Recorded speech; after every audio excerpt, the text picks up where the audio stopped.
চোখের কাপড় খুলে ফেলো। আমি 100 জন মানুষকে পৃথিবীর সব থেকে বড় ট্র্যাপে আটকে রেখে দিয়েছি। সিলিংটা নামাও।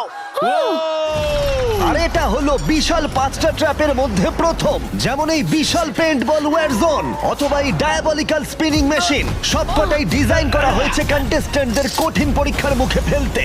শেষে যে টিকে থাকবে সে জিতে নেবে এই দুর্দান্ত ট্রফি। নোলান, ট্রফিটা যেন নষ্ট না হয়। অবশ্যই এগুলো আসল স্পাইক নয়, কিন্তু প্রথম ট্র্যাপটা পার করতে হলে তোমাদের সেটাই ভাবতে হবে, কারণ সিলিং ভেঙে পড়ার আগে যদি তুমি নিজেকে হুক খুলে ঘর থেকে বের না করে দাও তাহলে তুমি কম্পিটিশন থেকে এলিমিনেট হয়ে যাবে। বেরো, স্পাইকগুলো ভেতরে আসছে। দেখা যাক কে প্রথমে বেরোতে পারে। বেরিয়ে এসো, বেরিয়ে এসো, বেরিয়ে এসো, বেরিয়ে যাও। তাড়াতাড়ি করো, তাড়াতাড়ি। চলো চলো চলো, জলদি তাড়াতাড়ি, সময় শেষ হয়ে আসছে। খেলা শেষ হয়ে গেছে। তোমাদের মধ্যে 49 জন এলিমিনেট হয়ে গেছে আর তোমাদের 51 জন এগিয়ে গেল। আর 4টে ট্র্যাপ বাকি আছে।